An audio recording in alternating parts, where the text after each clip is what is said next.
Pero primero que nada, agradecer la oportunidad de venir a conversar con ustedes. Yo creo que este es uno de los temas importantes y que se está haciendo cada vez más claro que es un tema fundamental.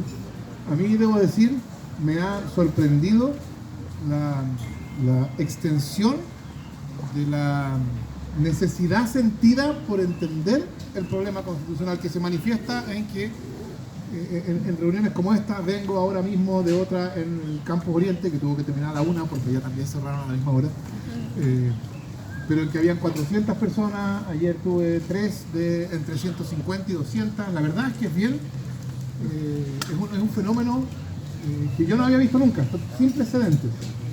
Yo no lo había visto ni durante el 2011, ni tampoco cuando fue la campaña presidencial en la cual se discutió tanto sobre la nueva Constitución, ni tampoco mientras se estaba realizando el proceso constituyente, que por razones que a lo mejor alcanzamos a conversar, uno tiene que llamar el fallido proceso constituyente del gobierno anterior.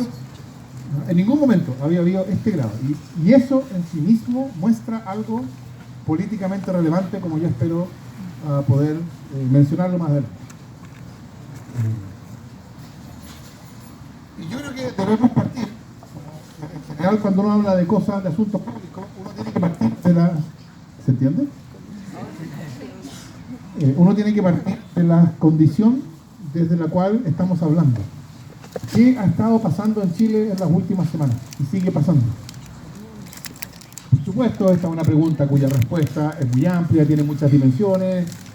Por cierto, no alcanzamos a hacerle justicia. Pero yo creo, en lo que me interesa a mí, yo creo que uno puede fácilmente destacar dos temas que han estado constantemente presentes en las protestas y en las manifestaciones que ha estado habiendo desde el 18 de octubre. Y no voy a decir nada que usted la llame sorpresa. O sea, yo espero que lo que yo voy a decir sea como trivial. Lo primero es que lo que se ha manifestado es una exasperación e indignación ciudadana ante el abuso. Abuso que está en todas partes. Está en la AFP, que tienen unas utilidades exageradas para un negocio regulado y de bajo riesgo, mientras pagan pensiones de pobreza. Y entonces amenazan a muchos trabajadores, a la mayoría de ellos, que sus días después de su vida laboral serán días de dependencia y de pobreza. Está en las ISAPRES, que llevan 10 años condenadas por más de 1 millón de veces por violar derechos constitucionales de sus clientes y siguen haciéndolo con total indiferencia. Está en las farmacias, que es cosa de que uno vaya a una farmacia en Argentina y podrá constatar la diferencia en los precios de los remedios. Está en los bancos, está en el retail. El negocio del retail, todos lo sabemos, no es vender cosas, es la tasa de interés que cobran a sus clientes por los créditos que les dan, etcétera. No, está en todas partes. Lo primero entonces es una queja, un reclamo, una indignación y exasperación con este abuso ubicuo. Pero hay otro tema que también es difícil no notar, porque aparece constantemente, que es una exasperación e indignación análoga, parecida en su intensidad, contra lo que hoy día se llama los políticos, ¿no? Contra la clase política, que lleva a varias cuestiones que han sido observadas por varios comentaristas, de que este es un movimiento sin liderazgo, sin articulación, etcétera, ¿no? Pero yo diría, en su base está esto. Y mi pregunta inicial sería, ¿cómo se unen estos dos temas? Es decir, ¿qué es lo que los vincula? ¿Son dos cosas completamente distintas, así como que este movimiento está reclamando por dos ítems? ¿O son, en algún sentido, el mismo? Y la creciente necesidad de entender el problema constitucional, que es el tema con el cual yo comenzaba, yo creo que muestra que hay cada vez más claridad de que en realidad no son dos temas, son el mismo, porque se une a estas dos cuestiones, a la indignación contra el abuso y a la exasperación con una clase política que es vista como ineficaz y como no representativa. Lo que los une es el problema constitucional. Pero no el problema constitucional en el sentido de que el problema sea lo que los abogados llaman la Constitución. Los abogados hablan de la Constitución y se refieren a un texto que tiene artículos y que tiene incisos. Inciso es la palabra que los abogados usan para decir párrafo. Y entonces los abogados van a tribunales y dicen, señor juez, conforme al artículo tanto, inciso tanto de la Constitución, mi cliente debe obtener sentencia favorable por las razones tales y cuales, y bla, bla, bla, bla. En ese sentido, no es la Constitución el problema. Es decir, lo que une a las dos manifestaciones, los dos temas de estas manifestaciones, el abuso y la crítica contra la clase política, no es algún tipo de texto. Entonces hay otro sentido, que es, creo yo, para nuestra época, para nuestro momento, el único que realmente importa, o el que realmente importa de Constitución. En este segundo sentido, la Constitución no es un texto, es una decisión fundamental sobre la configuración de lo político.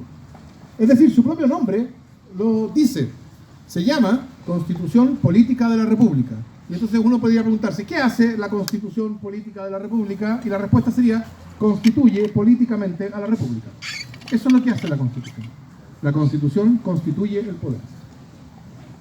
Y en este sentido, la idea misma de Constitución es una idea intrínsecamente A, democrática, y B, moderna.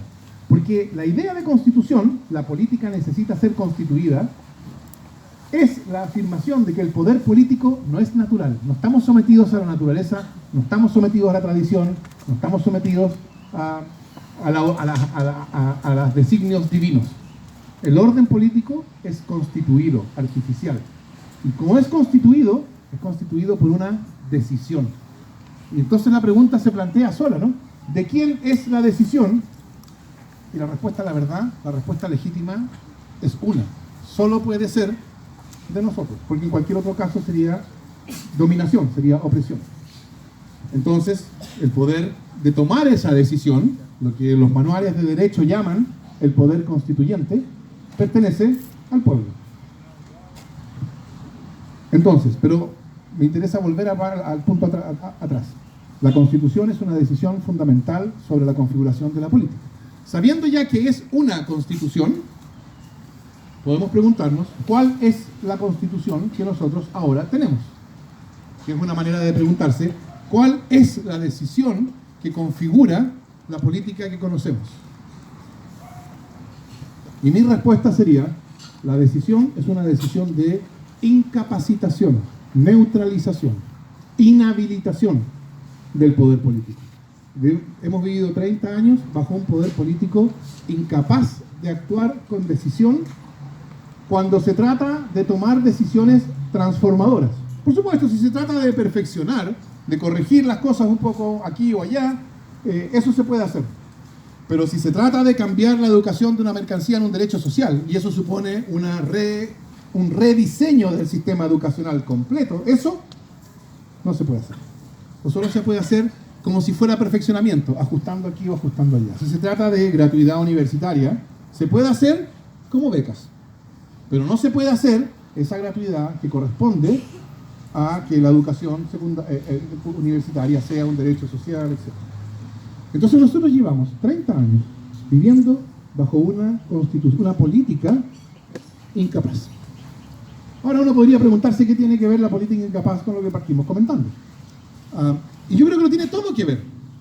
Y lo voy a explicar en un minuto, por lo menos como yo entiendo las cosas. Pero es importante notar que desde el punto de vista de los y las ciudadanas medios, la explicación causal, qué es lo que está en la causa de mi indignación, del abuso por el cual que nos tiene indignados, no tiene por qué ser transparente. El ciudadano sufre las consecuencias de una política incapacitada.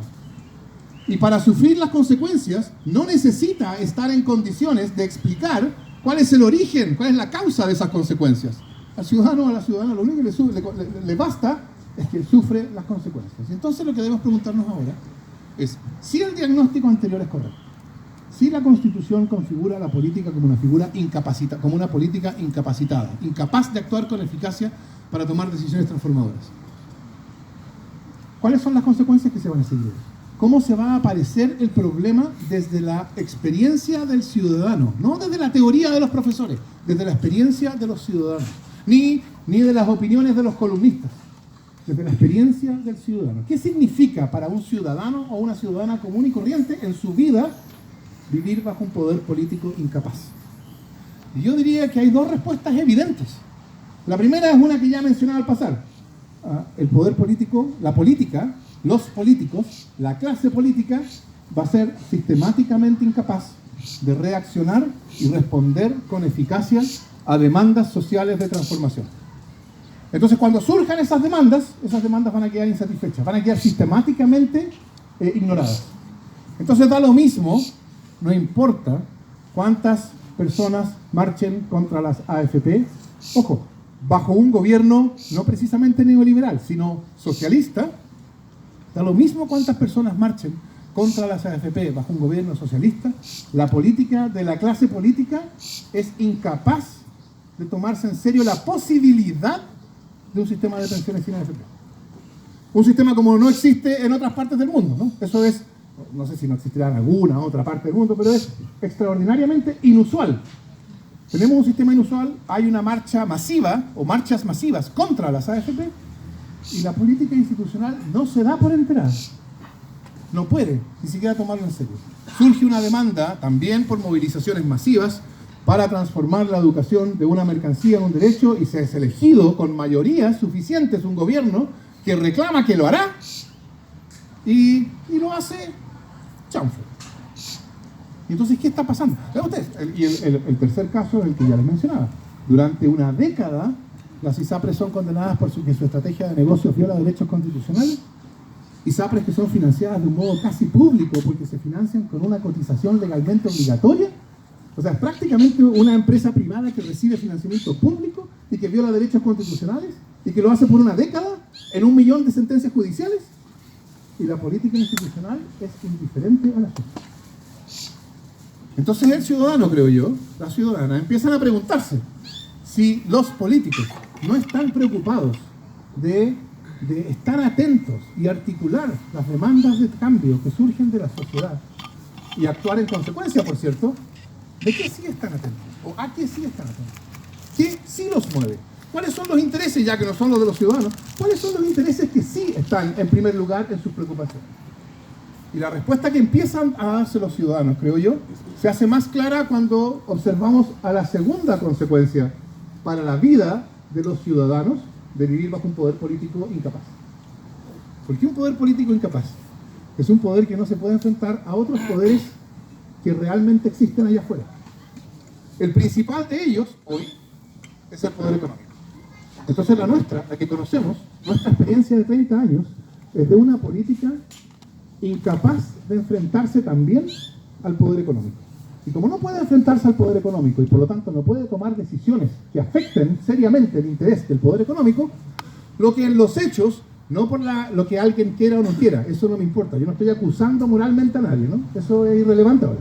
Lo que en los hechos la política que conocemos puede hacer es solo aquello que el poder económico acepta. Entonces, si el poder económico acepta que se cree un CERNAC con débiles facultades, ese CERNAC se puede crear, y así se creó a fines de la década de los 90. Pero cuando se pretende crear un CERNAC con facultades de verdad, un Servicio Nacional del Consumidor, que proteja al consumidor frente al abuso de las empresas en el consumo, y se le pretende dar a ese CERNAC, entonces, facultades de verdad para que pueda fiscalizar, para que pueda regular, para que pueda sancionar empresas, eso está más allá de lo aceptable, eso es inconstitucional. Si se pretende regular a las universidades privadas de distintas maneras, que no sean demasiado graves, bien. Si se pretende prohibir a las empresas para hacer realidad que las universidades son entidades sin fines de lucro, si se pretende prohibir a las empresas que controlen universidades privadas, no, esa prohibición es inconstitucional. Entonces, es un poder político que no puede enfrentarse al poder económico y que como no puede enfrentarse al poder económico, hace lo que el poder económico acepta que haga. Pero lo que el ciudadano ve es que el poder político es un instrumento del poder económico. Y permítanme ponerlo de un modo que parezca más la descripción que se daría en las manifestaciones. En realidad, el poder político está coludido con el poder económico en perjuicio del ciudadano. Como les digo, yo con esto no estoy haciendo ninguna acusación personal a nadie. Yo simplemente estoy tratando de entender cuáles son las consecuencias desde el punto de vista del ciudadano de 30 años de vivir bajo un poder político neutralizado. ¿Cuáles son esas consecuencias? Bueno, un poder indiferente a las demandas que surgen de la sociedad y por lo tanto, desde el momento en que por primera vez, esta sería mi explicación, por primera vez irrumpe una demanda de transformación con suficiente fuerza política, que yo lo pondría en el 2011, Se había anunciado antes, sí, pero nunca había adquirido la fuerza que adquirió el 2011. En ese momento, el sistema político empieza rápidamente a perder legitimidad, porque se empieza a revelar, a develar, como una política que es inmune a las demandas del ciudadano. Y la pérdida de legitimidad aumenta su debilidad, porque el poder político, la fuerza le viene por su legitimidad. Su deslegitimación aumenta su debilidad lo deja más aún a merced de los poderes fácticos, lo que hace, parece todavía más coludirse con el poder fáctico en perjuicio del ciudadano, y eso implica entonces una deslegitimación creciente que se intenta controlar de distintas maneras, todas ellas fallidas, por cierto. Recuerden ustedes la última, cuando nos decían, sí, nos hemos dado cuenta que hay un problema con la participación política porque está aumentando la abstención, pero lo vamos a solucionar, y para solucionarlo vamos a hacer el voto voluntario. Y acuérdense ustedes del lenguaje que se usaba para justificar esta solución. Nos decían, es que con el voto obligatorio los políticos tienen una audiencia cautiva. En cambio, si el voto fuera voluntario, los políticos van a tener que salir de su zona de confort. Bueno, no lo decía, esa parte es mía. Van a tener que salir de su zona de confort y van a tener que ir a seducir a los ciudadanos. Y los ciudadanos seducidos entonces van a participar y va a aumentar la participación. Yo no estoy, salvo lo de la zona de confort, yo no estoy poniendo ninguna frase nueva en la explicación. ¿Y qué fue lo que pasó? Exactamente lo contrario. Noten ustedes, esto es bien importante. Exactamente lo contrario. ¿Y qué fue lo que pasó cuando el sistema político respondió a la demanda del movimiento pingüino y en 2008 derogó la LOCE? ¿Se acuerdan ustedes? La derogación de la LOCE era la gran demanda del movimiento pingüino. Bueno, y en 2008 se derogó la LOCE. En una foto en que todos levantaron las manos, a alguien se le cayó una lágrima, y poco tiempo después nos dimos cuenta de que la LEGE, que había reemplazado la LOCE, era básicamente el mismo contenido. Y sigamos un poco para atrás. En 2005, de nuevo, nos dijeron, sí, hemos solucionado el problema, porque ya la Constitución dejó de ser algo que nos divide. Esto lo dijo el presidente Lagos, ¿no?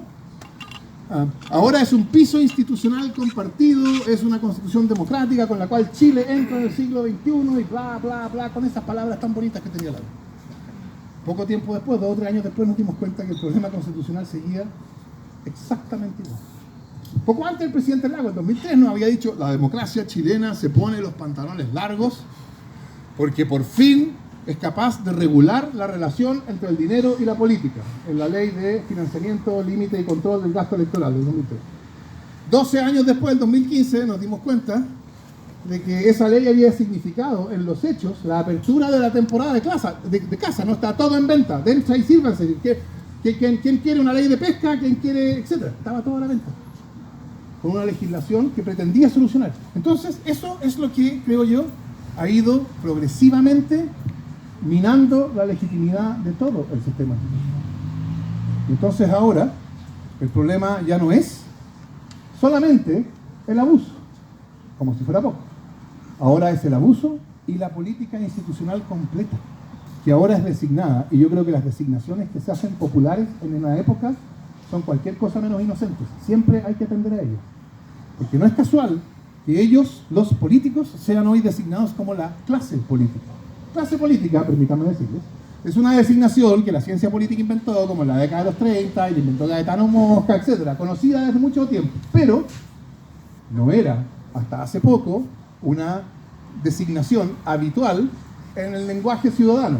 Hasta hace poco, quiero decir, hace 10 o 15 años. Ahora sí es muy habitual. Porque ¿cuál es el subtexto de hablar de los políticos como la clase política? Porque clase no significa conjunto. O sea, no es solo eso. No es que yo esté diciendo el conjunto de los políticos, la sumatoria de todos los políticos. No. Clase tiene mucho más contenido que eso. Si son una clase, tienen intereses de clase y actúan en defensa de sus intereses de clase. Esa es la acusación que está implícita en esta designación que se ha generalizado. Y esa es la acusación que corresponde a la experiencia habitual de un ciudadano que se ha acostumbrado a vivir bajo una política que, desde su punto de vista, es engaño constante, en que nos dicen que se soluciona algo y no se soluciona, nos dicen que se hacen cargo de nuestras demandas y no se hacen cargo de nuestras demandas, nos dicen que nos protegen del abuso, pero cuando la cuestión realmente importa, me doy cuenta de que el beneficiado no soy yo, sino el abusador, ¿no? Y eso es, creo yo, lo que ha llevado a lo que está ocurriendo en las últimas semanas. Y entonces, en el origen del problema está la cuestión constitucional, pero no la cuestión, para volver al principio, no la cuestión constitucional como los abogados la descartan, porque dicen, no, la Constitución no le importa a nadie, la Constitución no está en las demandas sociales, la Constitución no la han leído. ¿Cómo pueden pedir una nueva Constitución si no la han leído? Porque ellos están pensando todo el tiempo en la Constitución como texto, y la Constitución como texto no importa. La Constitución como texto dice que para ser fiscal regional se requieren 4 años de título de abogado. No importa eso. Da lo mismo que cambie eso o que no cambie. No, la Constitución como la decisión fundamental sobre la política. Decir que los ciudadanos están indignados con la política que han conocido y que no hay problemas con la Constitución es simplemente no saber lo que significan las palabras. Porque en ese sentido, la Constitución es la política. Y entonces, paso siguiente es, bueno, ¿cómo se soluciona este problema? ¿Cómo se puede enfrentar el problema constitucional? Y lo primero que uno tiene que notar cuando habla de soluciones al problema constitucional es que parece ser un problema sin solución. Digo parece ser porque esto, de hecho, es más que parece ser. Hay algún sentido en que es un problema sin solución, pero me interesa que uno tiene que quedarse mirándolo el problema por un rato y decirse a sí mismo, oh, esto es un problema complicado de solucionar. ¿Por qué? Porque evidentemente cambiar la decisión fundamental sobre la política es la decisión más transformadora de todas. Obvio, ¿no? Espero que eso sea suficientemente claro, porque esa contiene todas las otras. Si cambia la decisión fundamental, podremos discutir sobre AFP, sobre ISAPRE, sobre educación, sobre todo. Entonces, la decisión más transformadora es la de cambiar la Constitución. Y nuestro problema era que nuestra política está incapacitada para tomar decisiones transformadoras. No puede ni siquiera en 30 años producir un pinche reconocimiento constitucional a la existencia política del pueblo mapuche. A pesar de que por no hacerlo, el problema causado por esa demanda se ha ido agudizando y ha causado muertos y asesinatos. A pesar de todo eso, ha sido incapaz de hacerlo. Entonces, si no puede hacer eso, ¿cómo va a poder tomar la decisión más transformadora de todas, que es la nueva Constitución? De hecho, uno podría decir, estirando un poco la paradoja, que si la política que conocemos pudiera cambiar la Constitución, entonces ya no tendríamos problemas, porque ya no estaría incapacitada. Habría mostrado que es capaz de tomar decisiones transformadoras. Entonces este parece ser un problema que solo lo podemos solucionar si antes ya está solucionado. Dicho en breve, que no tiene solución, ¿no? Pero no voy a parar aquí, por supuesto, pero antes de seguir hay que pararse y decir, oh, aquí hay un problema que no es como todos los problemas. Aquí hay algo más grave. Esta es la razón por la cual toda la discusión hasta ahora sobre el cambio constitucional, toda entera, ha sido sobre el mecanismo. Porque toda la discusión hasta ahora del cambio constitucional, después de la clase de educación cívica que nos dio Lago el 2005 en septiembre, cuando nos enseñó que a través de mecanismos de reforma constitucional no se puede dar una nueva constitución, después de eso toda la discusión ha sido si la nueva constitución se va a someter a la política constituida para que sea inactiva, incapaz, y entonces no va a ser una nueva constitución, va a ser un caso más en que van a hacer un gran acto de promulgación y nos van a decir, ahora sí que sí, solucionamos el problema para que nos demos cuenta que todo sigue igual. Claro que si eso pasa de nuevo, yo predigo que no nos vamos a demorar 2 o 3 años en darnos cuenta. Yo creo que más bien nos vamos a demorar 2 o 3 días, o incluso quizá 2 o 3 horas en darnos cuenta. Y todo va a ser peor, por supuesto. Entonces, toda la discusión ha sido sobre si la nueva constitución se va a someter a las condiciones de la política que conocemos, y entonces no va a ser nueva constitución, o si de algún modo las va a impugnar para que pueda ser una nueva constitución. Y todo eso se reconduce a esta característica paradojal de que parece ser un problema que solo se podrá solucionar si ya se ha solucionado antes. Cuando los profesores de Derecho Constitucional enseñan Derecho Constitucional, ellos enseñan conceptos. Esos conceptos son conceptos que están en los libros. Y los profesores están acostumbrados a verlos operar en condiciones de normalidad institucional. Sin embargo, esos conceptos, o por lo menos los conceptos fundamentales, su origen no es en los libros, no nacieron en los libros. Esos conceptos nacieron en las calles, ¿no? Nacieron en el conflicto político. Y se desarrollaron, pasó lo que tenía que pasar, cayó la Bastilla, rodó la cabeza del rey, por ejemplo, ¿no?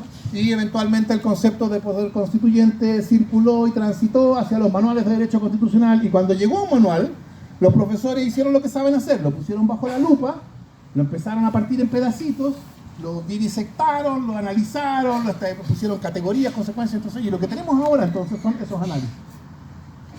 Nosotros tenemos que sacudirles a esos conceptos, ese análisis, las capas y capas de análisis que tienen sobre ellos, y tratar de entender lo que significan políticamente, porque ahí está la explicación a nuestro problema.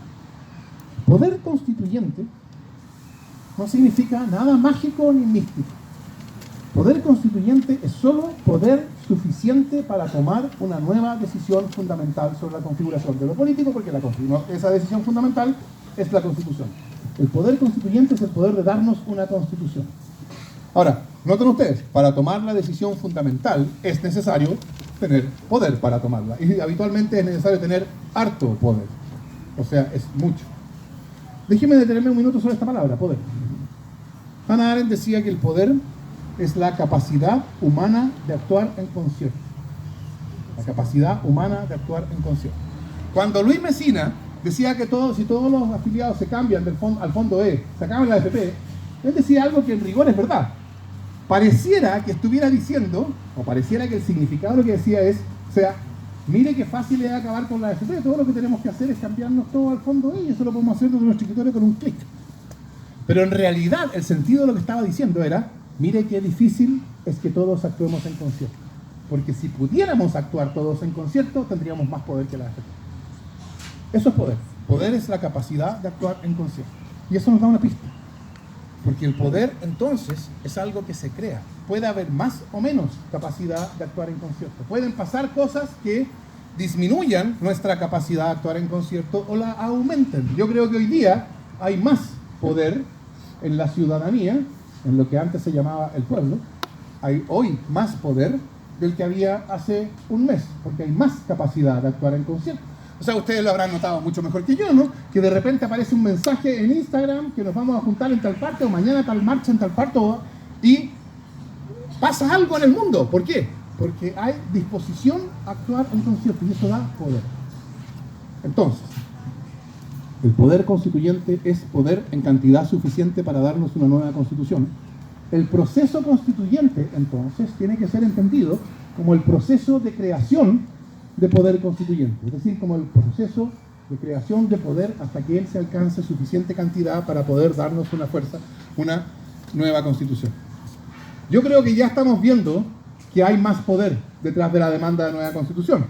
El propio gobierno, el presidente de la República da una entrevista el sábado diciendo que él va a apoyar un paquete de reformas constitucionales, y aparece el ministro del Interior el domingo, o sea, anteayer, diciendo, bueno, en realidad lo que buscaremos será una nueva constitución. ¿Qué significa eso? Bueno, significa que están viendo que es necesaria una nueva constitución. No es que es necesaria una nueva constitución, no es que todos estén viendo en el sentido de, oh, escuché un argumento que me convenció de la justicia de la demanda de la nueva constitución, y como la nueva constitución es justa, ahora yo voy a proponer una nueva constitución. No. No son esos los términos de la política, ¿no? Lo que están viendo...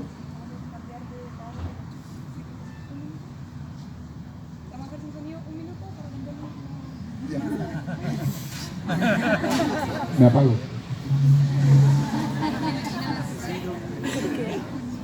Tienen que cambiar el lado del enchufe. Que me diga que van a cerrar. ¿Llego allá atrás o no? ¿Sí? Sí. Ya, pero no aguanto mucho. No, esperemos. Le gastaron toda la inspiración. ¿Qué crees? Creo que habla algo muy distinto a lo que dijimos el otro día. Sí. Él era como explicar como de la wea. Me encantó lo que dijo, lo anoté. Poder es la capacidad de actuar en conciencia. Se acaba la universidad. Gracias, Leo, por prestarnos el poder que necesitamos. Juan. Sí, ¿no? También. Porque yo vivo un poquito más allá. Entonces, nosotros estamos viendo qué es lo que pasa cuando empieza a haber poder, cuando se empieza a crear poder. lo que empieza a ocurrir es que puertas que estaban cerradas empiezan a abrirse. Y entonces la pregunta es, ¿cómo se crea poder? ¿Cómo crear más? Porque todavía no tenemos suficientes para dar una nueva constitución. ¿Cómo se crea más? Y aquí, de hecho, a la última persona que yo le preguntaría sería un profesor de Derecho, ¿no?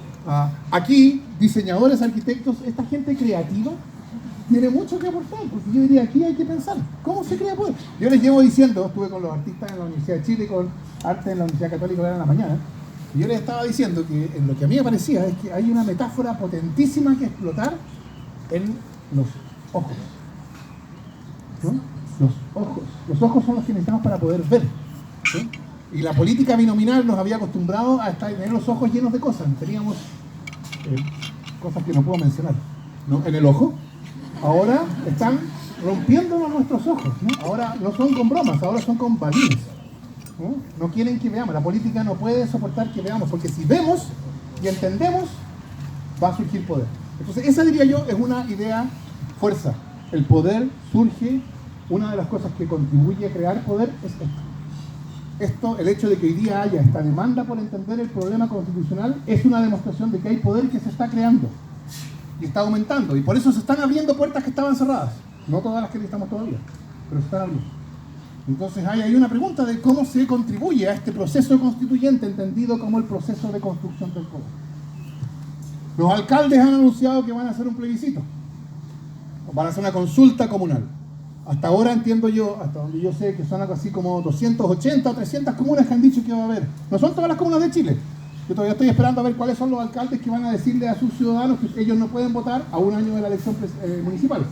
Entonces lo probable es que en la medida en que esta creación de poder continúe, termine habiendo un plebiscito en todas las comunas.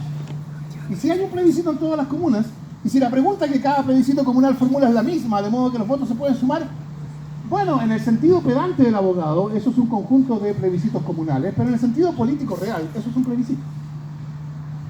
Una manifestación del pueblo a través de un plebiscito en el sentido de una constitución sería, por supuesto, un momento extraordinario de creación de poder.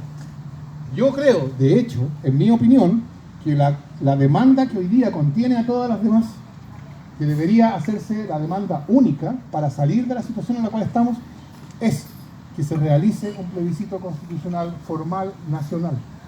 No solo por el efecto que el plebiscito tendría en el sentido de ganarlo o no ganarlo, que por supuesto eso es muy importante, sino porque el plebiscito además es una instancia de creación de poder extraordinaria, ¿no? Un plebiscito significa Chile entero confrontado a la pregunta de si necesitamos una nueva constitución o no, por un periodo de, dependiendo de la campaña, 2 o 3 meses, con cada ciudadano chileno siendo llamado a tomar una posición respecto de esa pregunta en términos binarios, ¿sí o no?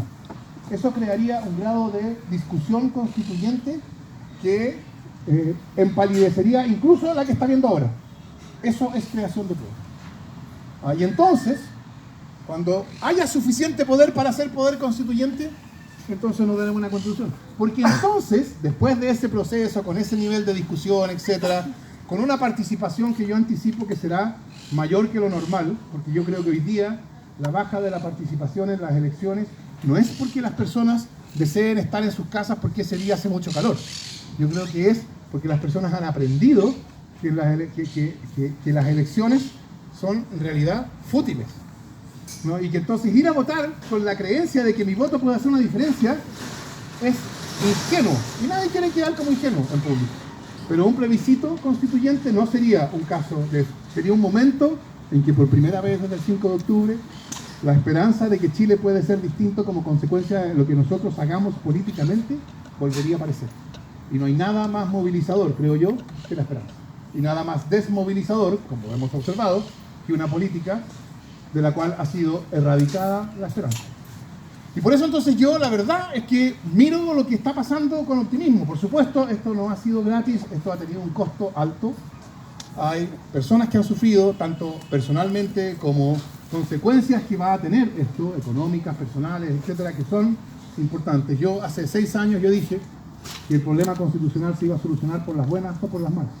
Yo creo que quienes se opusieron a que se solucionara por las malas, quienes aseguraron el fracaso del proceso constituyente durante el gobierno pasado, deben asumir su responsabilidad por haber cerrado la última posibilidad de que esto se solucionara sin que hubiera 200 o más personas con sus ojos dañados, sin que hubiera el daño económico que se ha causado, sin que hubiera las muertes que ha habido, sin que hubiera las violaciones que ha habido. Todo eso es consecuencia de no haber enfrentado este problema en la última oportunidad que hubo sin todas estas manifestaciones. Y por eso yo creo que sería una buena cosa, es una costumbre que hemos perdido, de esperar que los políticos, cuando meten la pata, cuando se equivocan, respondan, ¿no? Eso es una costumbre que nosotros ya no conocemos.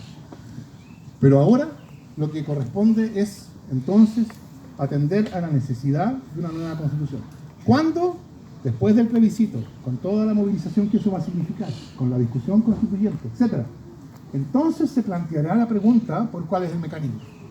Pero se planteará la pregunta ya no como algo que debe ser rechazado o aceptado para defender la Constitución vigente, porque allá estará claro que ya la Constitución vigente ha quedado en el pasado y que tenemos la urgencia de darnos una nueva.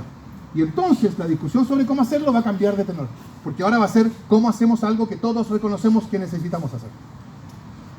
Y entonces podremos discutir sobre la Asamblea Constituyente sin que salgan todas estas tonteras de que Maduro, de que Venezuela, de que Corea del Norte, etc. Todas esas son tonteras interesadas, caricaturas, etc. ¿No? De que la Asamblea Constituyente es la panacea, etc. Todo, vamos a poder dejar tranquilamente de lado todas las tonteras y ponernos en serio a discutir sobre una de las preguntas que yo creo que es fundamental para el Chile del futuro. Y termino con esto. Porque nosotros queremos la Asamblea Constituyente, que va a ser la única solución aceptable en ese momento. Cuando en ese momento, después del plebiscito, después de la discusión, la movilización, etc., alguien levante la mano y diga, yo creo que sería bueno que la nueva Constitución la escribiera un grupo de profesores de Derecho. O sea, de ellos nos vamos a reír en ese momento. No va a aparecer ni siquiera un argumento. La única solución va a ser una Asamblea Constituyente, un órgano representativo que discuta y acuerde una nueva Constitución. Y me permito llamar la atención sobre eso de órgano representativo. Una de las consecuencias de la política que conocemos es que la idea de representación política hoy día está totalmente desacreditada, que es otra manifestación de esta indignación con la clase política. Sin embargo, yo creo que la política supone representación, necesita formas de representación que estén socialmente validadas, que estén legitimadas. Y entonces parte de la discusión importante que tendremos entonces durante la Asamblea Constituyente es cómo producir representación, cómo producir una asamblea que sea representativa. Las formas tradicionales de la representación, la elección popular, yo creo que no creo que nos vayamos a deshacer de ellas, pero yo no creo que sean suficientes. Vamos rápidamente a preguntarnos, por ejemplo, ¿tendrá que ser una asamblea paritaria? ¿Tendrá que haber cupos asegurados para los pueblos indígenas? ¿Tendrá que haber alguna otra forma de representación? En fin, esa es una discusión que va a ser importante no solo para que la Asamblea Constituyente sea representativa, sino porque la experiencia ganada ahí nos va a servir para discutir cuáles son las condiciones bajo las cuales las instituciones que la nueva Constitución va a crear podrán también ser representativas. Yo creo que el problema no admite ser postergado más tiempo. Ya ha sido harto costoso postergarlo hasta el momento actual, y lo que está en cuestión es si la clase política va a tener la capacidad de darse cuenta que este es un momento en que tienen que tomar una decisión. Pero su decisión no puede ser solucionar el problema, porque no lo puede, ya no es un problema que ellos puedan solucionar. Su decisión tendrá que ser no decidirlo y devolverle el poder al pueblo para decidirlo a través de un plebiscito. Y el proceso constituyente entonces seguirá por esa vía. Muchas gracias.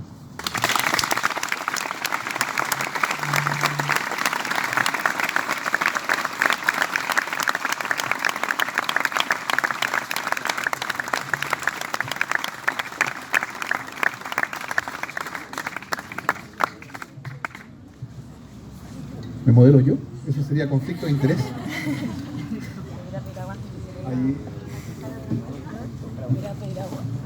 Ahora vamos a hacer un espacio. Ahora vamos a hacer un espacio para generar discusión y que cualquier persona que esté interesada en hacer alguna pregunta que se pueda acercar. Creo que este micrófono no está funcionando, así que... Sí, ahí, sí. creo que hay que hablar cerca. Ya, bueno, mejor si es que alguien tiene una pregunta, que levante la mano y ahí vamos a ir allá primero. Acá.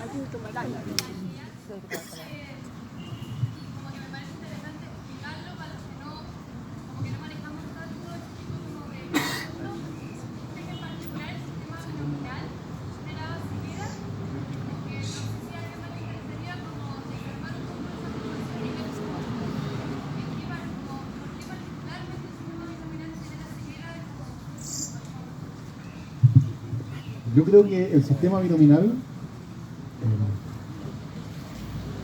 yo lo acusaría al sistema binominal de destruir la idea de representación política. La idea de representación política es que el ciudadano se sabe representado políticamente. No es representado porque yo lo conozco y me cayó súper bien, porque la verdad es que si me cae súper bien o no tiene nada que ver con cómo ese parlamentario va a votar en AFP, en ley de pesca, en juego, casino, en todo lo que tiene que votar, ¿no?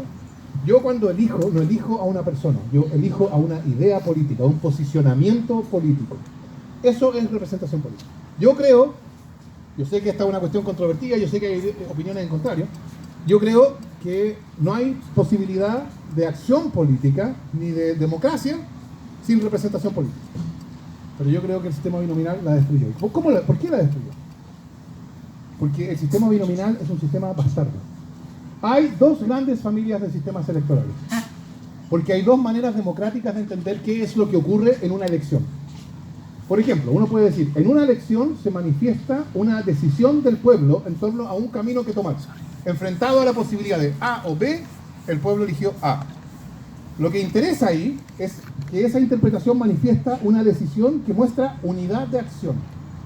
En términos de sistema electoral, un sistema electoral mayoritario uninominal, en que se elige un diputado por distrito, y entonces que lo que típicamente pasa, por ejemplo, en el Reino Unido, que hay una elección y el que gana con 200 diputados de mayoría. ¿Por qué? Porque como se elige uno por distrito, el que tiene la mayoría, el que tiene una mayoría nacional, tiende a ganar en la mayoría de los distritos, y en cada uno de ellos gana el 100%, porque se elige uno. Eso es interpretar una elección como que manifiesta unidad de acción. Se eligió conservador y entonces los conservadores tienen una mayoría abrumadora y pueden realizar su programa y después van a tener que responder si no lo realizan, etc. La otra familia entiende que en la elección lo que se manifiesta es la pluralidad del pueblo. O sea que en el pueblo hay distintas visiones, partidos, etc. Y entonces aspira a darle a cada uno lo que le corresponde, ¿no? Eso, por supuesto, tiene un problema. El problema tiene una ventaja, que es que el parlamento respectivo es representativo, en el sentido de representa la diversidad. Pero tiene un problema obvio, y que es un parlamento fraccionado.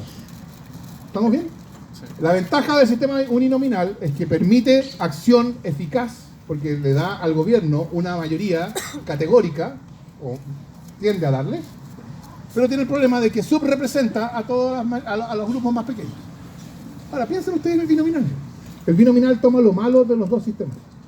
Del sistema mayoritario, no toma lo bueno, de que se manifiesta una mayoría clara que pueda actuar. Ciertamente no lo toma, porque tiende a un parlamento empatado. Pero sí toma lo malo. No se manifiesta la diversidad. Todos los grupos pequeños, después de las dos primeras mayorías, quedan fuera. Y del sistema proporcional también toma lo malo, porque no representa la diversidad del pueblo, porque solo representa las dos primeras mayorías, ¿no? Pero sí lleva a un parlamento empatado. Entonces, cuando un sistema toma de los sistemas que se conocen, de las dos grandes familias, todo lo malo y nada de lo bueno, ¿qué debería uno concluir? Respuesta, que el sistema binominal no constituye una interpretación democrática de una elección. Y sin embargo, nosotros vivimos, porque el sistema uninominal descansa en una interpretación democrática. En una elección se manifiesta unidad de acción. El sistema proporcional descansa en una interpretación democrática. En una elección se manifiesta la pluralidad del pueblo. El sistema binominal no descansa en ninguna de ellas. Descansa en una negación de la idea democrática. Se trata de neutralizar la manifestación del pueblo, que salga empatado, que no esté representado, que no haya unidad de acción, ni haya representación de su diversidad, ¿no? Esa fue la consecuencia. Y nosotros vivimos 25 años bajo un sistema electoral que no pretendía representar entonces. Y, oh sorpresa, 25 años después, la idea de representación política digamos, fue destruida. Y entonces algunos dicen, no, pero si ya el Parlamento ya no es binominal, porque el binominal fue eliminado en 2015. Bueno, primero que nada, no hay que olvidarse que la UDI en pleno fue al Tribunal Constitucional para declarar inconstitucional la reforma del binominal. O sea, cuando ellos dicen ahora, no, qué bueno que sacamos el binominal, calzan como 54. Y lo segundo es absurdo pensar que el daño a la idea de representación causada por 25 años de binominal se va a esfumar el día que se acabe el binominal. No. Ese daño va a seguir con nosotros en una idea de representación política que queda corrompida ante los ojos de la ciudad, del pueblo. Y eso, claro, hace todo más difícil. Porque precisamente la necesidad de articular, de canalizar, etcétera, lo que está pasando hoy día, supone formas de representación que hoy día son vistas todas ellas como el espacio para la traición, para el engaño, etcétera. Y bueno, pero hay que hablar con los bueyes que haya nomás.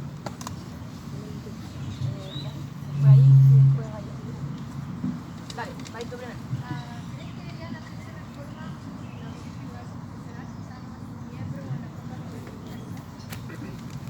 Si hubiera reformas parciales, o sea, si lo que hay para adelante son reformas constitucionales, yo anticiparía una reforma al Tribunal Constitucional, como una predicción. Yo predigo,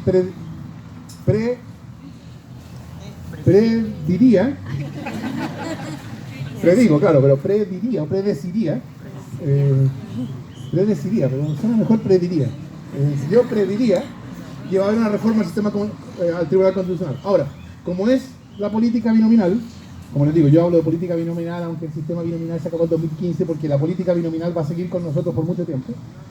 Como es la política binominal, va a ser una reforma que precisamente no va a apuntar a lo que importa.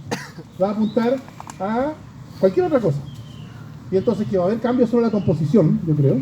Va a haber cambios sobre los modos de generación, pero no va a haber cambios en la eliminación del control preventivo y no va a haber cambios que dificulten la declaración de inconstitucionalidad del proyecto. Y entonces todo va a seguir igual. Y nos van a decir, la clase política se ha puesto de acuerdo, abandonando sus diferencias para reformar esta institución fundamental para el funcionamiento de un sistema democrático. Y en poco tiempo veremos que todas las patologías siguen igual. En una nueva constitución, la discusión sobre el Tribunal Constitucional se va a volver a plantear, por supuesto. Pero esa va a ser una discusión distinta, porque vamos a preguntarnos cuál es la forma que debería asumir un Tribunal Constitucional que ahora no existe. Ahí, cuando estemos en esa discusión, yo voy a proponer que no exista. Y otros propondrán que existan, y lo probable, dado el contexto cultural mundial, es que ellos ganen. Pero yo creo que va a ser un Tribunal Constitucional cuyas facultades van a ser tan considerablemente distintas de las que tenemos hoy día, que solo en el nombre van a ser la misma institución.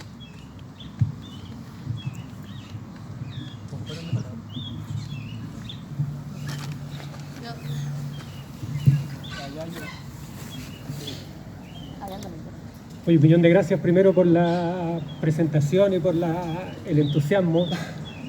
Me declaro de inmediato militante del diseño por la creación de poder. Soy profesor de diseño.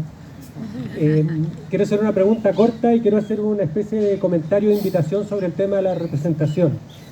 La pregunta corta es que me parece que cuando se produjo el problema con el micrófono y la energía eléctrica, estabas por interpretar el cambio que había habido del sábado al domingo, cuando el presidente había dicho vamos a hacer una reforma. Quería escuchar la interpretación de eso. Esa es la pregunta. La invitación es la siguiente. Yo creo que el problema de la representatividad está también muy marcado por el hecho de que en el sistema actual estamos votando durante 4 años por una sola persona que nos va a representar en todos los temas que se discutan en el Parlamento. Parece algo que insolucionable, pero les quiero contar a todos que existen soluciones frente a ese problema que van básicamente por 2 lados. Una es que votemos por representantes por temas. Se le llama la democracia líquida a toda esta tendencia. Así como el Estado se divide en ministerios y así como el trabajo parlamentario se divide en comisiones, nosotros perfectamente hoy día podríamos votar para cada tema por una persona.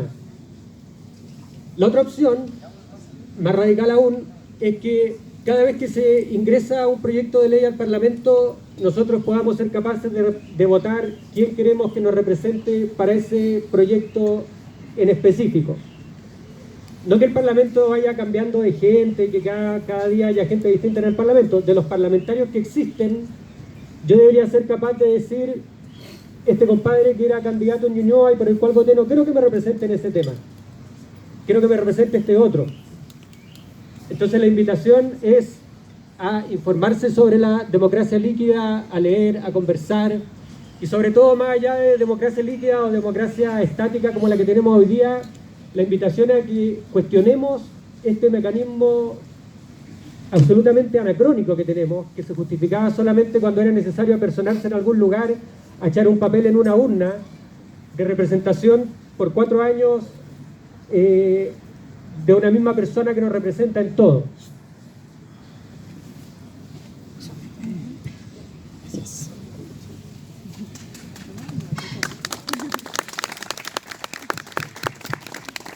Yo, respecto de lo segundo, yo tiendo a hacer...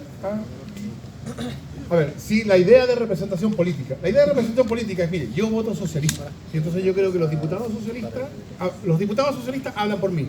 Porque ellos hablan en socialista, ¿no? Y cuando yo manifiesto mi opinión, ojo, mi opinión política, no mi opinión de autointerés, etcétera, sino cuando yo manifiesto mi opinión política, yo también hablo socialista. Así que si ellos están ahí y hablan en socialista, bueno, es como si yo estuviera hablando ahí. Ahora, por supuesto, no tienen que hacerme la observación, que eso tiene una cantidad considerable de supuestos que hoy día parecen especialmente ingenuos. El primero, por supuesto, es que los diputados socialistas hablan en socialista. Obvio. Segundo, es que hay tal cosa como hablar en socialista, que es una cuestión un poquito más profunda. Por cierto, si la representación política eso es imposible, entonces va a haber que buscar formas alternativas de representación. Yo creo que todavía tiene sentido que haya representación política, pero creo yo, en todo caso, independiente de eso, esta es una discusión que es importante y que no se va a dar en el contexto de la política normal, porque hay demasiados intereses en las formas de representativas que existen. Creo yo que la discusión sobre cómo hacer representativa una asamblea constituyente primero, y después la discusión durante el proceso constituyente de cómo hacer representativa las instituciones que esa constitución va a crear, es el contexto adecuado en que se le puede hacer justicia a este problema. Respecto de lo de... No, yo solamente iba a decir, creo que estaba en el camino de mostrar la incapacidad de entender que el gobierno ha tenido, ¿no? Y partiendo por el final, fue, primero, el sábado dijo reforma constitucional y ya el domingo está diciendo nueva constitución. No sabemos muy bien, porque tratándose de este presidente, la verdad, uno nunca sabe muy bien qué significan las palabras que usa. Yo creo que él dice, así como le dice a la reportera de la BBC, no, si yo estaba ahí. No porque haya estado ahí, sino porque le habría gustado tanto estar ahí, ¿no? Entonces yo creo que él dice nueva constitución y quedamos igual. Pero dijo nueva constitución. Y decir nueva constitución no es lo mismo que decir reforma constitucional. Para la reforma constitucional corresponde un mecanismo de reforma constitucional. Para la nueva constitución, bueno, por razones puramente verbales, corresponderá un mecanismo de nueva constitución.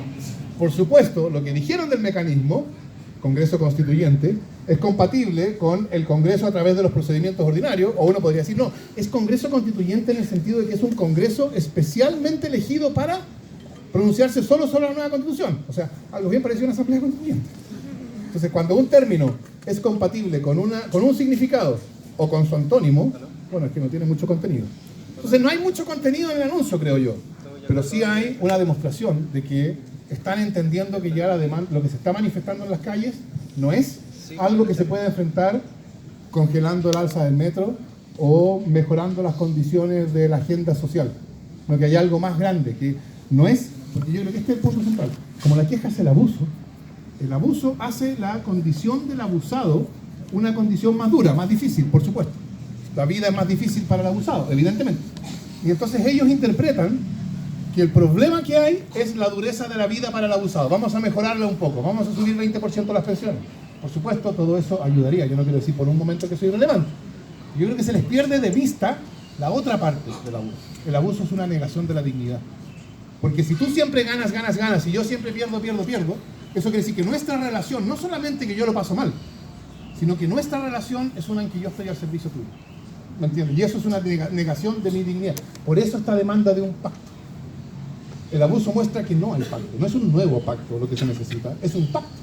Porque el abuso muestra que no hay pacto entre las AFP y yo, y nosotros. Entonces yo creo que ellos malinterpretan lo que está pasando como si fuera solamente una... Malinterpretan interesadamente, por supuesto.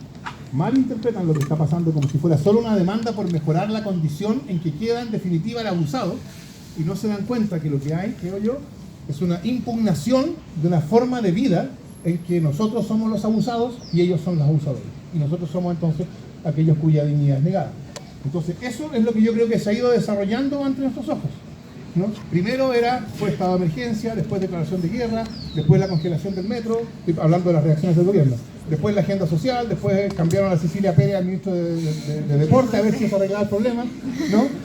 Después citaron al COSENA, después anuncian reforma constitucional, después anuncian nueva constitución, ¿no? O sea, yo creo que hay cierta, en algún sentido, con las irregularidades de las cuales ya conocemos al presidente, una cierta progresión en la entidad de lo que ellos ven que está pasando.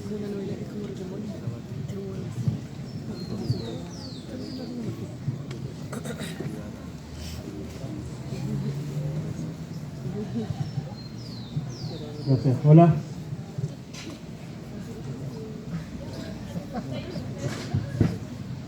Bueno, mi pregunta muy cortita en realidad. Respecto al tema de la representatividad, he leído también que nuestro parlamento es bicameral y se podría proponer una cámara, y no dos, y eso también ayudaría a que todas las leyes que duermen en el Congreso podrían salir mucho más rápido y sería mucho más representativo que disminuir el número de diputados y senadores al respecto. Entonces, ¿qué opinas tú? ¿Cómo se podría llevar esto a cabo acá en Chile y si resultaría o no?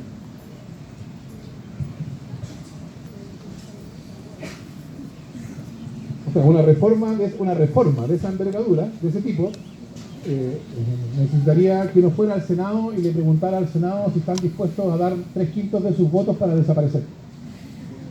Como que uno intuye cuál sería la respuesta, ¿no? De nuevo, ese es el tipo de cuestiones, como esas son cuestiones fundamentales de organización del poder, ese es el tipo de cuestiones que es poco probable, no estoy diciendo imposible, pero solo poco probable que sean eficazmente solucionadas en una reforma constitucional.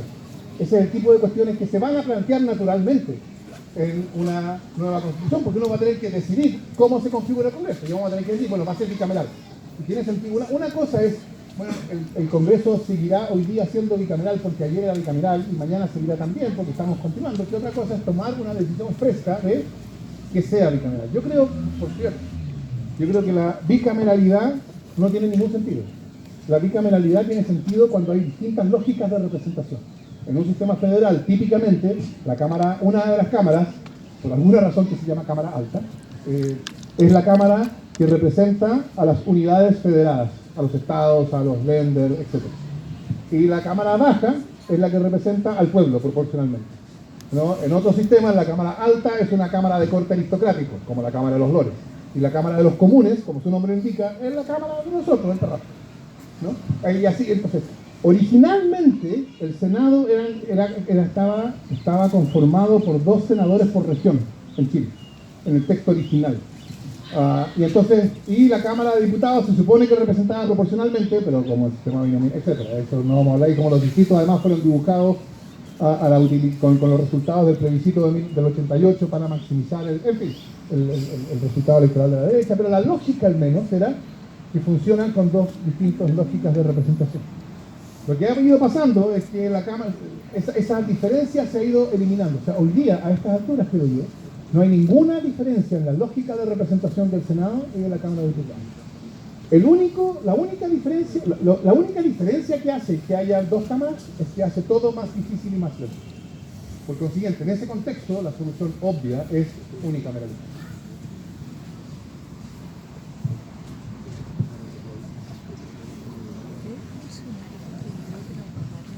Gracias. Hola. Bueno, muchas gracias por los comentarios, por todo lo que hemos hablado. Yo tengo comentarios y tal vez puede tener una dimensión de preguntas, de interrogantes, pero va básicamente en 2 líneas. Una, como mirando de lo que ha pasado desde el pasado hasta ahora, y tal vez con cierta esperanza de lo que podría pasar de aquí hacia el futuro en las siguientes dimensiones. De lo que viene del pasado hacia ahora es tal vez como esta falta de conocimiento cívico sobre lo que estamos discutiendo, ¿ya? Yo me pregunto si alguno de nosotros le ha regalado a algún cumpleaños a algún amigo la Constitución. No, pues. Ahora parece que sí. ¿Ya? Pero eso, claro, eso tal vez a partir de ahora, de estas circunstancias, entonces mi pregunta va por ahí también, de qué tanto nosotros sabemos de un texto que es tan importante para nuestras vidas, ¿ya? Y que no lo conocemos, ¿ya? En ese sentido yo quiero pasar un aviso, tengo un proyecto que se llama C80.cl, donde justamente tratamos estos temas, de cómo entender de alguna manera, desde temas de la contingencia viera hasta los artículos de la Constitución, y no tratar de rendirse a la Constitución para entender los temas, ¿ya? Entonces lo comento porque también desde la perspectiva disciplinar en la que yo trabajo, bueno, mi nombre es Ricardo Vega, soy profesor de la Escuela de Diseño y también de la Escuela de Ingeniería, ¿ya? Y desde la dimensión disciplinar de mi trabajo, de mi quehacer, la perspectiva que yo tengo de la Constitución es sobre problemas de interfase. Problemas de interfase en donde, entre comillas, es muy difícil acceder al texto, está escrito por pocas personas, en abogadístico, ¿ya? Entonces hay un problema de interfaz grave, ¿ya? Y eso me lleva tal vez al siguiente punto. ¿Cómo nosotros podemos desarrollar interfaces más allá de las asambleas, de un montón de cosas que pueden tener un montón de nombres? También hay una dimensión política, conversacional, etcétera, pero hay problemas de interfaces de cómo accedemos a la discusión, por una parte. Segundo, el sistema interno de cómo se van a generar las discusiones. Y tercero, cuáles son las salidas de estas discusiones, ¿ya? Que tienen que volver a nosotros para que nosotros volvamos a revisarlas y a validarlas, etc. Entonces, desde mi perspectiva, hay un tema de diseño, y lo digo en términos de diseño visual, gráfico, etc. Con la metáfora que también tú usabas del ojo, ¿ya? Esa es una dimensión. Y la otra dimensión es hacia el futuro. No solamente estamos pensando en cambios de la Constitución, etcétera, pero también pasa que en estos 30 años, 40 años, han pasado muchas cosas. O sea, hay cambios radicales en la estructura social, en las maneras que tenemos de relacionarnos. O sea, la gran parte de lo que está pasando ahora es porque hay nuevos modos de relacionarse de otras dinámicas. Entonces ahí viene mi otro punto. Tal vez esto también es justamente una oportunidad para poner otros temas que a lo mejor están invisibilizados por estas discusiones de temas que hemos tenido durante todos estos años. Pienso, por ejemplo, en temas de cambio climático, ¿ya? Pienso, por ejemplo, en temas de, derechos digitales, ¿ya? En temas de datos. Hace poco estuvo un neurofisiólogo súper famoso y hablaba de neuroderechos. O sea, hay una oportunidad tremenda, no solamente hay una responsabilidad por una escritura nueva de un texto, que haya un modo de hacer, sino también de cómo incorporamos temas nuevos, ¿ya? Y ahí tal vez viene, a propósito de lo que decía Renato, sobre el tema de la representatividad, cómo se pueden representar toda esta marea de temas que son gigantescos, ¿ya? Entonces hay varios niveles de representación, que estemos todos representados de alguna manera, pero que también exista una manera de representar una serie de temas que son emergentes y que de alguna manera van a condicionar la vida de todos en el futuro, si es que no lo están haciendo ya. Muchas gracias.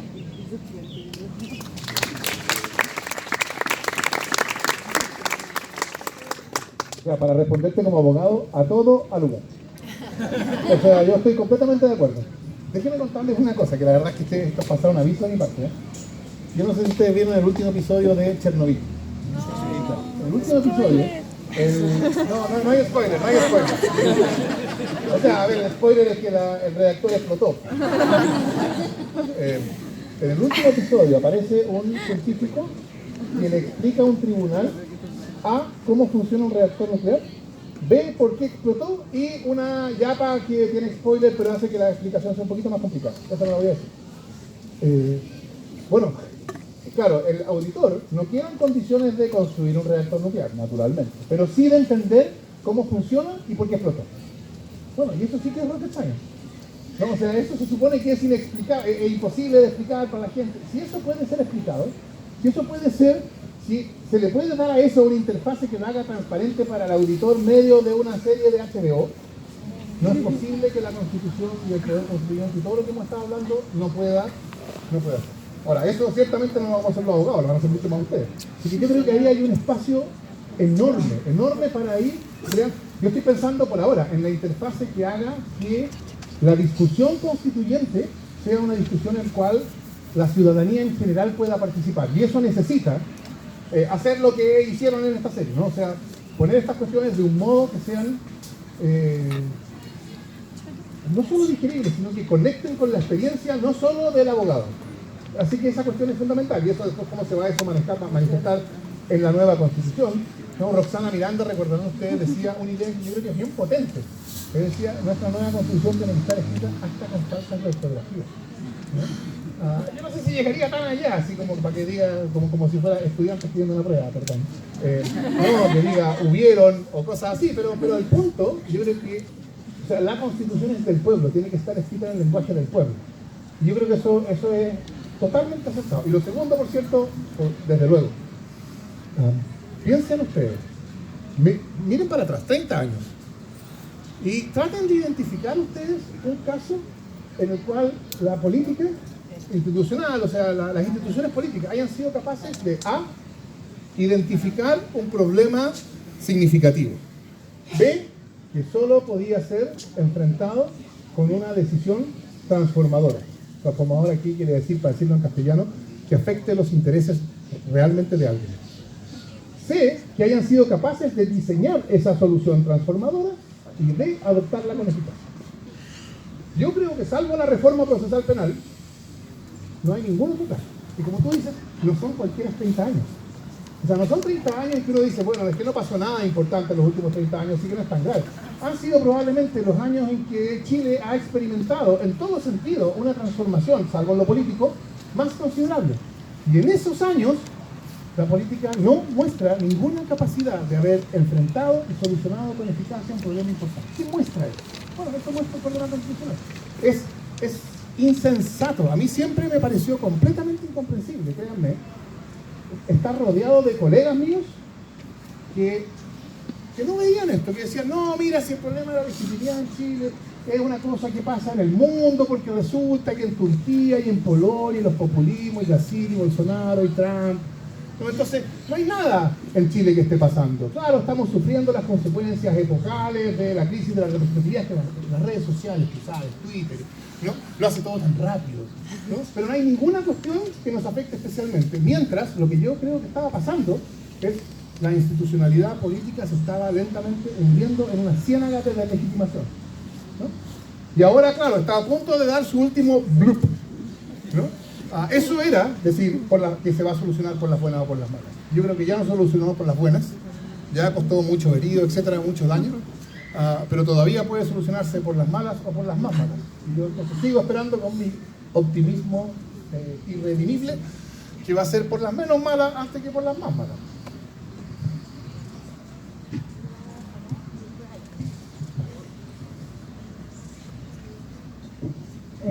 Tengo dos temas. El primero es que ya no se puede hablar de cambio climático, sino que de crisis climática. Y cómo, como sociedad, podemos enfrentar un tema que es que hay gente que ha producido desertificación. Me tocó ver el documental Rotten en Netflix, que explica cómo producen las paltas. Entonces aquí hay como acumulación de agua y esto genera una externalidad negativa para toda la sociedad, no solo para los pequeños agricultores y los pequeños propietarios que se quedaron en seco. ¿Cómo dentro de esta institucionalidad se puede acusar a esas personas de dar una externalidad al país? Eso uno. Y dos, ¿qué garantías tiene que tener, qué condiciones nos garantizan que el nuevo proceso constitucional va a ser realmente democrático y que nos va a interpretar a todos y que no va a ser de nuevo una manipulación?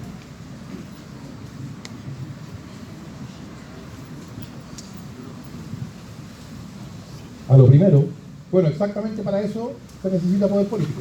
El poder político es el que puede forzar a la internacionalización de la externalidad, de todo eso.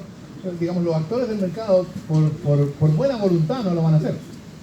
Y teniendo un poder político que no puede enfrentarse al poder económico, ¿cuál es la consecuencia? Que esas externalidades las pagamos todos, como ocurre naturalmente con las externalidades. A lo segundo, claro, si uno... ¿Qué garantías tenemos? Yo diría garantía ninguna, porque siempre la acción política funciona, o sea, nunca se puede esperar garantía. Pero sí yo creo que hay una condición que nos da cierta expectativa de que vamos a poder proteger el proceso constituyente de eso.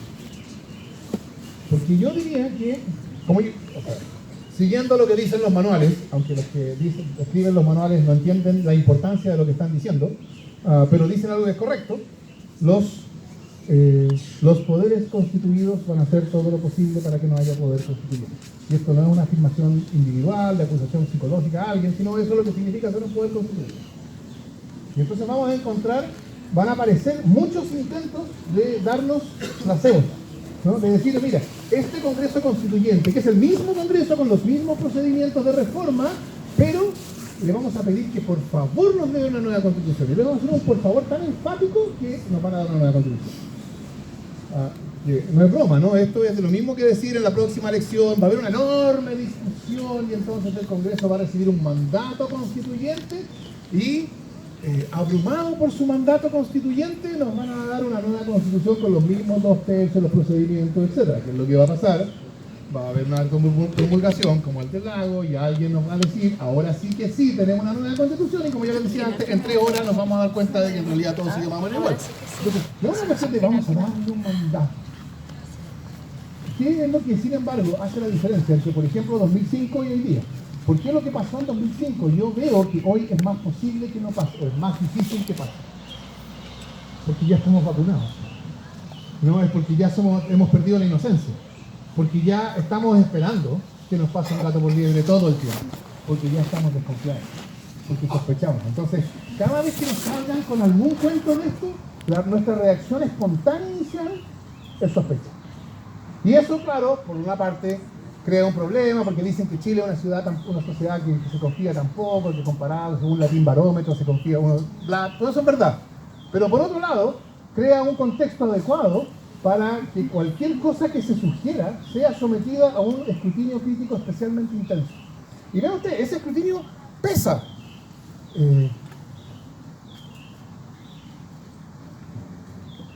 Estoy pensando si es en propiedades, pero ya me llamaron, me dijeron que mejor que no lo haga. Lo doy igual. Están grabando, ¿verdad? No te creo nada.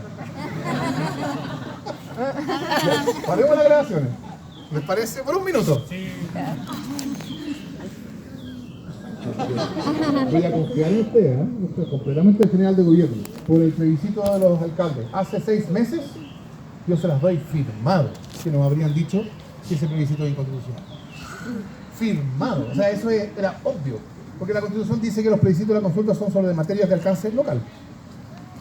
Entonces, claro, uno puede decir, hay un sentido en que materias de alcance local incluye la Constitución. Pero si incluye la Constitución, es difícil pensar algo que no esté incluido. ¿Por qué? Pero sin embargo, el ministro secretario general de gobierno, y yo estoy de acuerdo con eso, porque es constitucional, el ministro secretario general de gobierno, yo lo escuché en la radio hace 3 días y le preguntaron, ¿no? ¿Qué opina usted sobre este plebiscito? Y él dijo, yo pensé que iba a decir es inconstitucional, entonces estaba listo para tuitear, ven. Y dijo, me parece espectacular que la gente pueda manifestarse. ¿Por qué dijo eso? Porque él se da cuenta de que él si hubiera salido en contra de ese plebiscito, pierde, por decirlo de una manera elegante, ¿no? ¿Qué muestra eso? Que el nivel, que cuando se va creando poder en la sociedad detrás de la demanda de la nueva Constitución, un poder además desconfiado, porque tenemos la experiencia de 30 años de que nos han pasado gato por liebre, entonces eso le pone a ese poder, lo pone en estado de vigilancia.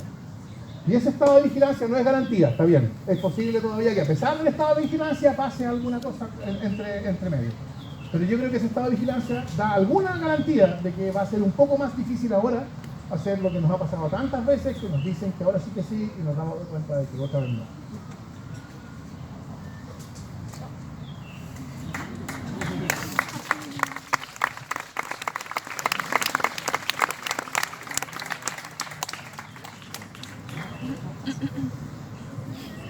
Hola Fernando, gracias por la charla. He empezado a conversar con algunos amigos abogados, no tengo muchos amigos abogados, afortunadamente. Y uno de ellos me dijo que era importante el tema de cambiar la Constitución. Sin embargo, en términos técnicos jurídicos, quien lleva a cabo todo lo que dice la Constitución son las leyes orgánicas. Entonces, no es solo mirar la Constitución, sino que también mirar las leyes orgánicas, que son las que llevan a la práctica la Constitución. ¿Qué tan cierto sería eso en cuanto a que quizás tenemos que hablar de las dos cosas, en vez de solo la Constitución? Y mi segunda pregunta es que si tú crees que sería más factible en términos de repartición del poder si es que hablamos de un Estado federal en vez de una república como actualmente.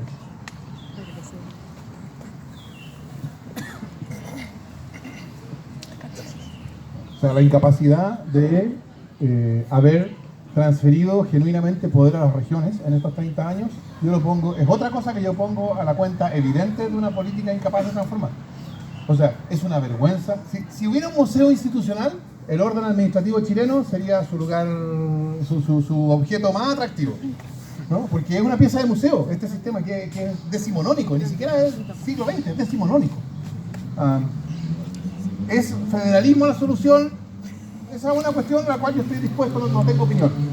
Pero sí creo que un sistema centralizado como el que conocemos nosotros es totalmente insostenible. ¿Ya? Es una manera de mostrar desprecio por nuestros conciudadanos que viven en regiones que solo se nota cuando uno va para allá, ¿no? O sea, yo llego a Iquique y yo hablo con la gente de Iquique que me cuentan que ellos han pensado Iquique, pero da lo mismo que piensen Iquique, porque Iquique no está en manos de los iquiqueños, ¿no? Entonces es una manera de decirle, ustedes son tan de segunda clase que tienen que ir a preguntarle a la autoridad de cuarto nivel en Santiago, que de cuarto nivel en Santiago está muy por arriba de la primera nivel acá.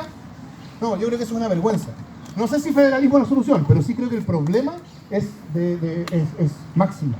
Y es una acusación más a la política binominal que ha sido incapaz de hacer algo mínimamente razonable. Vea usted, se dice, no, es que no es buena idea que los gobernadores regionales sean elegidos si no se han especificado previamente sus competencias y atribuciones, ¿no? Que a propósito de los gobernadores. Lo cual es, por cierto, evidentemente verdadero. Es lo más irracional que hay que sean elegidos si no están especificados sus atribuciones y sus competencias. El problema, por cierto, es que si hubiéramos esperado de que estuvieran especificadas sus atribuciones y competencias antes de que fueran elegidos, o sea, no serían elegidos jamás. Entonces, la manera en que se encontró para avanzar, la manera, por supuesto, que no es la mejor, era solo la única disponible. La manera en que se encontró para avanzar es que sean elegidos, y como van a ser elegidos, van a tener que responder a su elector, al electorado, y van a tener la fuerza que les da el ser elegidos. Y con eso va a crearse fricción, porque van a reclamar competencias, y el centro se las va a negar, porque eso va a ser centro por ser centro, y se va a crear ahí un conflicto, y bueno, esperemos que ese conflicto se solucione bien. Esa es la manera irracional que tenemos nosotros para avanzar ante una política incapacitada. Y respecto de lo primero, por cierto, o sea, la Constitución de 1925 se modificaba, cualquiera de sus artículos, por la mayoría absoluta de los senadores y diputados en ejercicio.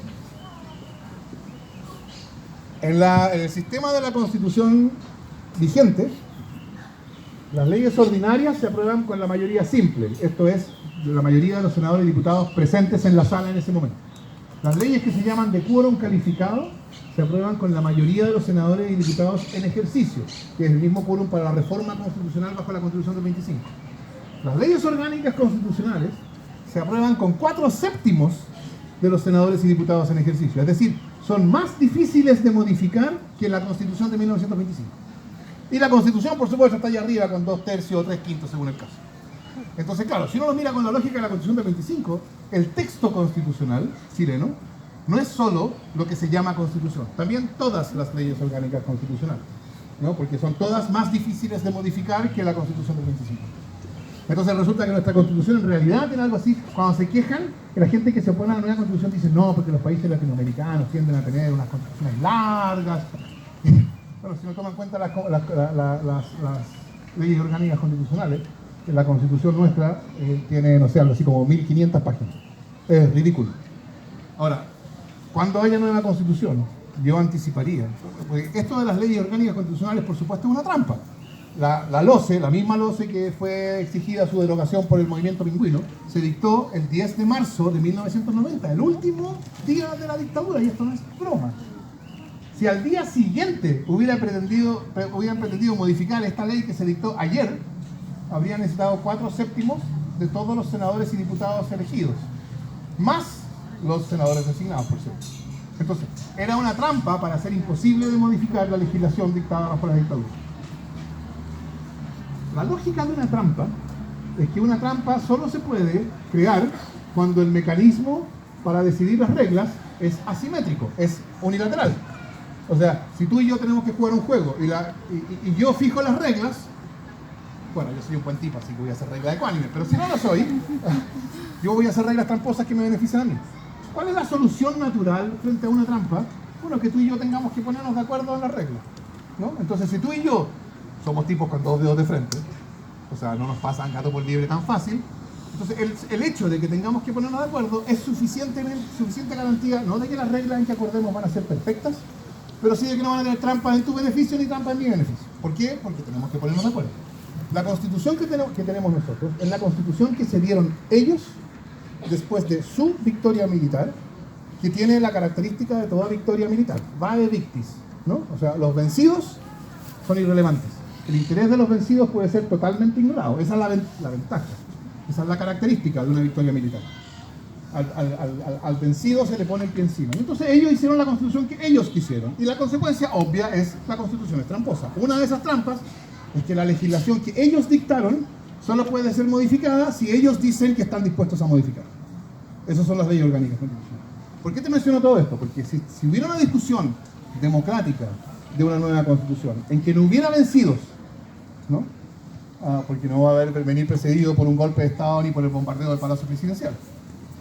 Entonces, naturalmente uno puede esperar que esa constitución podrá terminar teniendo problemas, si esto no es una garantía de perfección. Pero hay un problema que no va a tener.